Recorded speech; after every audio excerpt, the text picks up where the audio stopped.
एक नगर में एक सेठ और सेठानी रहते थे। उनका एक बेटा था जिसका नाम था अमरजीत। अमरजीत बहुत ही घमंडी था। जब अमरजीत जवान हुआ तो सेठ और सेठानी ने उसके सामने शादी का प्रस्ताव रखा कि अमरजीत अब तुम बड़े हो गए हो, सो तुम्हारी शादी कर दी जाए। तो अमरजीत ने कहा, पिताजी हम उसी लड़की से शादी करेंगे जो हमसे रोज 100 जूते खाएगी। मेरी यही इच्छा है कि मेरी जिस लड़की से भी शादी हो मैं उसको रोज 100 जूते मारूं। सेठ और सेठानी अपने बेटे की इस अजीब सी शर्त को सुनकर घबरा गए कि अब इसकी शादी कैसे होगी। भला कौन ही इसको अपनी बेटी देगा रोज 100 जू दिखाने के लिए। एक दिन उस गांव में एक और सेठ आए जो अपनी बेटी के लिए रिश्ता ढूंढ रहे थे। तो किसी ने उन्हें अमरजीत के बारे में बता दिया कि फला सेठ के भी एक जवान लड़का है और वो भी अपने बेटे के लिए रिश्ता ढूंढ रहे हैं। सो सेठ अमरजीत के माता पिता से मिलने के लिए आया और अपनी बेटी के शादी का प्रस्ताव रखा। तो अमरजीत ने झट से कह दिया कि देखिए, मैं उसी लड़की से शादी करूंगा जिसको मैं रोज 100 जूते मार सकूं। मेरी पत्नी जो बनकर आएगी वो रोज 100 जूते मेरे हाथ से खाएगी। लड़की का बाप ये सब सुनकर हैरान रह गया। कौन अपने कलेजे के टुकड़े को इस बेवकूफ के पास पीटने के लिए भेजेगा। इतना सुनकर सेठ वहां से उठकर चला गया। अपने घर जाकर उसने सारी बात अपनी पत्नी को बताई। तो पत्नी ने कहा, तो आपने क्या निर्णय लिया। सेठ बोला, मैंने तो मना कर दिया, बताओ कौन अपनी बेटी को पीटने के लिए भेजेगा किसी के घर। तो सेठानी ने कहा, अच्छा किया आपने जो आपने यहाँ नहीं की रिश्ते के लिए। अब पास में ही खड़ी उनकी बेटी ये सब सुन रही थी, जिसका नाम था सुलोचना। दिमाग की भी बहुत तेज थी, वो बहुत ही समझदार लड़की थी। उसने अपने पिता से आकर कहा, पिताजी मैं उसी लड़के से शादी करना चाहती हूँ। अब माता पिता तो ये सुनकर एकदम से हैरान हो गए और बोले, बेटी तुम ऐसे सनकी से शादी क्यों करना चाहती हो जो तुम्हें रोज 100 जूते मारे। तो सुलोचना ने कहा, पिताजी इससे आपको कोई मतलब नहीं है, बस आप मेरा विवाह उस लड़के से करवा दीजिए। लड़की के पिता को तो बिल्कुल यकीन ही नहीं हो रहा था कि उनकी बेटी उस सनकी इंसान से शादी करना चाहती है जो रोज इसको 100 जूते मारेगा। पिता ने अपनी बेटी को फिर से समझाने की कोशिश की, अरे पगली, रोज 100 जूते खाकर तो तुम्हारे सर के बाल ही उड़ जाएंगे, खोपड़ी गंजी हो जाएगी। ये विचार अपने मन से त्याग दो।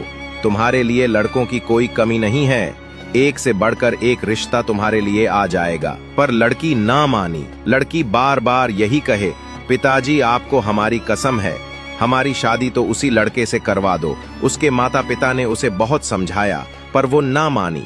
दोनों माता पिता फिर से एक बार लड़के के घर गए और लड़के को समझाते हुए कहा, बेटा अगर तुम्हें कुछ दान दे चाहिए तो हमें बताओ, जो तुम कहोगे सो हम तुम्हें देंगे। पर तुमने ये क्या अजीब सी शर्त रखी है कि बहू को रोज 100 जूते मारोगे। लड़के ने कहा, देखिए ना, एक दमड़ी चाहिए ना एक ढेला चाहिए दहेज में, बस शर्त वही रहेगी। अगर तुम्हें शादी करनी है तो करो, नहीं तो अपनी बेटी का रिश्ता कहीं और जाकर ढूंढो। अब पिता क्या करता, बेटी की तो यही इच्छा थी, सो उसने रिश्ता पक्का कर दिया। निश्चित समय पर बारात आई और सुलोचना दुल्हन बनकर अमरजीत के घर आ गई। खूब दान दहेज सेठ सेठानी ने अपनी बेटी को दिया। ससुराल में सुलोचना का जोरदार स्वागत हुआ। उसकी सास ने उसकी नजर उतारी और गले से लगाकर अपनी बहू का गृह प्रवेश करवाया। थोड़ी देर बाद सुलोचना की सास ने उसे खाना खिलाया और रात को उसको उसके कमरे में छोड़कर आ गई। पहली ही रात सुलोचना अपने बिस्तर पर बैठी अपने पति का इंतजार कर रही थी कि तभी अमरजीत आया और अपने पैर से जूता निकालकर बोला,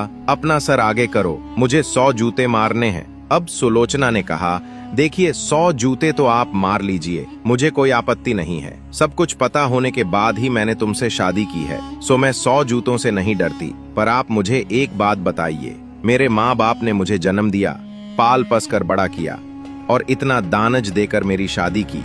आज तक उन्होंने तो मुझे कभी एक जूता भी नहीं लगाया।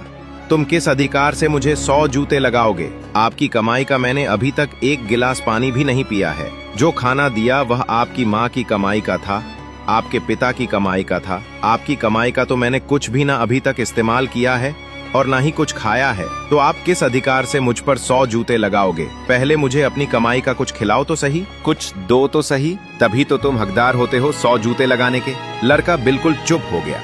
बात तो सही थी, अभी तक जो भी था वो सब माता पिता की ही तो कमाई था।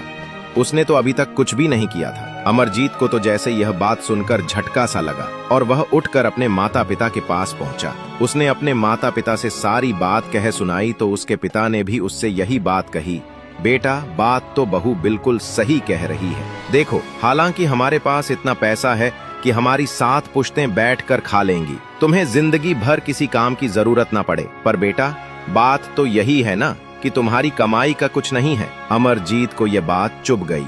उसने अगले दिन ही व्यापार करने जाने की सोची। असल में उसके पिता एक व्यापारी थे जो पानी के जहाज पर सामान लाद कर दूसरे देशों में खरीद और बिक्री करते थे। सो अमरजीत ने भी यही व्यापार करने की सोची। उसने अपने पिता से कहा, पिताजी, आप मुझे बस एक पानी का जहाज दो और व्यापार करने के लिए कीमती वस्तुएं दो, थोड़ा सा धन दो।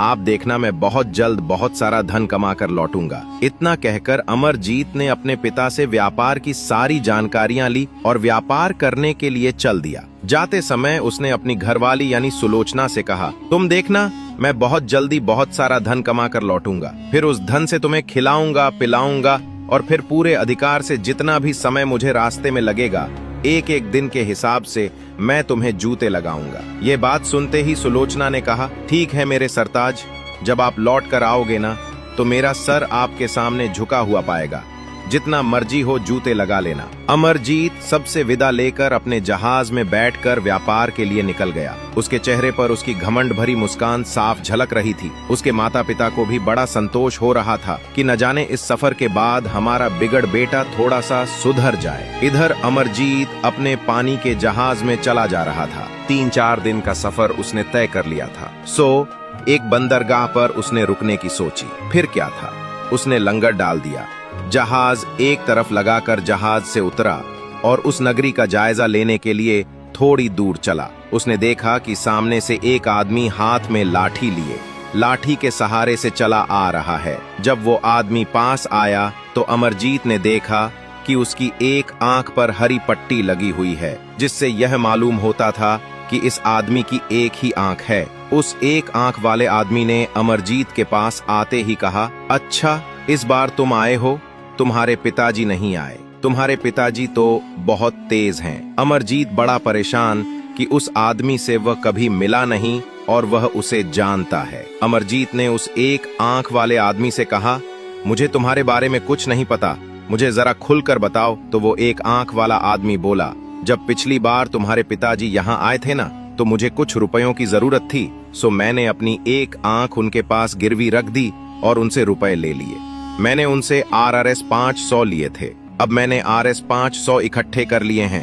मुझे फर्क नहीं पड़ता कि बाप हो या बेटा, मुझे तो मेरी आंख चाहिए। लो अपने आरा और मेरी आंख मुझे वापस कर दो। ये सुनकर अमरजीत बड़ा परेशान हो गया, क्योंकि उसके पास तो कोई आंख नहीं थी और ना ही उसके पिता ने किसी आंख के बारे में उसे बताया था।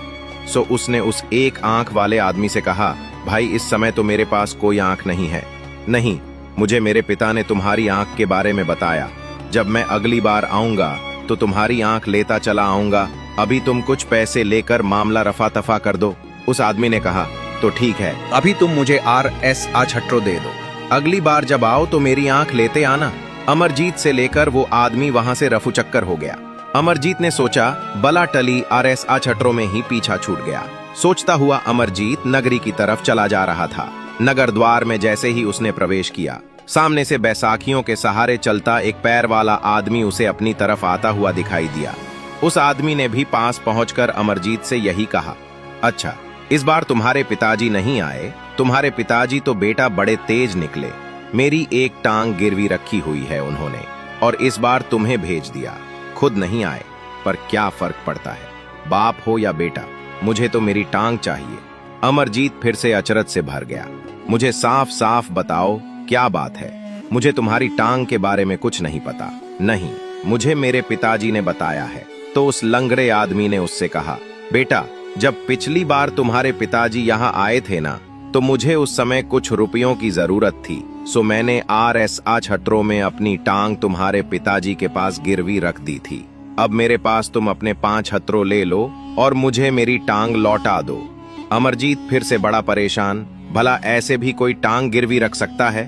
पर उसने कभी बाहर की दुनिया देखी ही नहीं थी, सो उसे ऐसा ही लग रहा था कि शायद सब कुछ मुमकिन है। उसने उस आदमी से भी यही कहा, देखिए, अभी तो मेरे पास कोई टांग नहीं है। जब मैं अगली बार आऊंगा तो तुम्हारी टांग लेकर आऊंगा। अभी तुम कुछ रुपए लेकर मामला रफा तफा कर दो। उस एक टांग वाले आदमी ने अमरजीत से अरचपरों अड़स लिया और कहा, ठीक है, अभी तुम मुझे अरचपरों अरस दे दो। अगली बार मेरी टांग जरूर लेकर आना। इतना कहकर वो आदमी वहां से चला गया। अमरजीत अब बाजार के बीचों बीच पहुंच चुका था। वो बाजार में घूम घूम कर बाजार का जायजा ले रहा था कि वो यहाँ से क्या खरीद सकता है और क्या बेच सकता है। तभी अमरजीत की नजर बीच बाजार में एक घर के सामने खड़ी औरत पर पड़ी, जो काफी समय से उसे ही देख रही थी।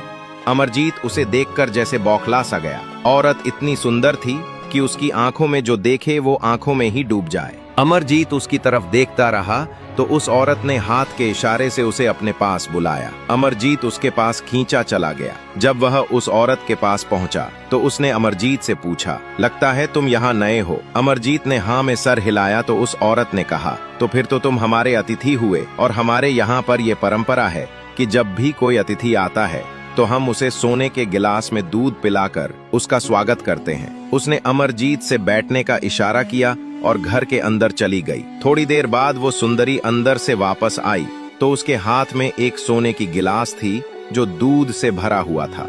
उसने वह अमरजीत को पीने के लिए दिया। अमरजीत ने भी वहां का रिवाज समझकर पूरा दूध एक ही घूंट में पी लिया, क्योंकि उसे भूख भी लगने लगी थी। अमरजीत ने जैसे ही दूध पीकर गिलास नीचे रखा तभी वहां पर एक बिल्ली आई। उसने उस गिलास को अपने मुंह में दबाया और अमरजीत के जहाज की तरफ दौड़ पड़ी। जहाज में घुसकर उस बिल्ली ने सोने की गिलास को जहाज में छिपा दिया और वापस घर लौट आई। अमरजीत इन सब बातों से अनजान था। अब वो जैसे ही चलने के लिए उठा तो उस सुंदर स्त्री ने उससे कहा, जा रहे हो अतिथि, जाते जाते मेरा सोने का गिलास तो देते जाओ। अमरजीत ने अब वहां देखा जहां उसने गिलास रखा था, पर अचरज की बात यह थी कि वहां तो गिलास था ही नहीं। असल में वह सुंदर स्त्री एक ठगनी थी जो अपनी बिल्ली के जरिए लोगों को ठगती थी। अमरजीत तो अपनी बात पर अड़ा रहा कि मैंने गिलास यहीं पर रखा था, और वह स्त्री इस बात पर अड़ी रही कि तुमने मेरे गिलास को चुरा लिया है और अपने जहाज पर रखवा दिया है अपने किसी पालतू जानवर से या अपने किसी साथी से। अब उन दोनों की कहासनी इतनी बढ़ गई कि वहां पर भीड़ इकट्ठी हो गई। उस स्त्री ने भीड़ इकट्ठी होते ही अमरजीत से कहा, ठीक है, तुम मुझे 50 सोने के सिक्के दे दो तो मैं किसी से कुछ ना कहूंगी और तुम्हें जाने दूंगी। अमरजीत तो जैसे अपनी बात पर अड़ा हुआ था कि मैं तुम्हें किस बात के सोने के सिक्के दूं जब मैंने कोई चोरी ही नहीं की। तभी वहां से कोतवाल गुजरा तो कोतवाल ने सारी बात सुनकर अमरजीत को गिरफ्तार कर लिया और राजा के दरबार में पेश किया। राजा ने भी अमरजीत की एक न सुनी और अमरजीत का जहाज भी जब्त कर लिया और उसे 6 महीने की सजा सुना दी। 6 महीने कारावास में रहने के बाद अमरजीत जब छूटकर बाहर आया तो अब उसके पास कुछ भी नहीं था। खाली हाथ गरीब असहाय की तरह अमरजीत सड़कों पर भटक रहा था कि तभी उसकी मुलाकात एक व्यक्ति से हुई। उस व्यक्ति ने अमरजीत से पूछा कि तुम कौन हो और यहाँ क्यों भटक रहे हो? तो अमरजीत ने अपनी पूरी कहानी उस व्यक्ति को बता दी। उस व्यक्ति को अमरजीत पर बड़ी दया आई। उसने अमरजीत को सांत्वना देते हुए कहा, भाई ये ठग नगरी है और इसमें जो एक बार फंस जाता है ना, बाहर निकलना मुश्किल हो जाता है। खैर, तुम्हारे पास रहने के लिए कोई ठिकाना नहीं है। तुम चाहो तो मेरे साथ रह सकते हो। मैं गाना गाकर अपना पेट भरता हूँ। अगर तुम्हें नाचना आता है तो तुम औरत का भेष भरकर मेरे साथ नाचना और मैं गाऊंगा। इस तरह से हम 2 वक्त की रोटी जुटा पाएंगे, नहीं तो पर में रहना बड़ा कठिन हो जाएगा। अब अमरजीत के सामने कोई रास्ता नहीं था। ना हाथ में कोई दमड़ी थी, ना ढेला था।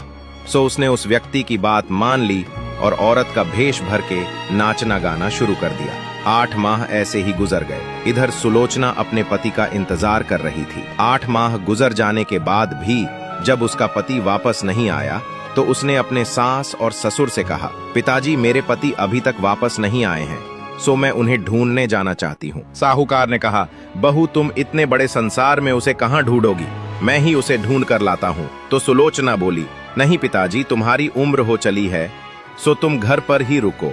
मेरे पति मेरी वजह से घर से निकले हैं, ना तो मैं ही उन्हें लेकर आऊंगी। बस तुम मुझे 5 पानी के जहाज और कुछ धन दे दो जिससे मैं अपने पति को वापस ला सकूं।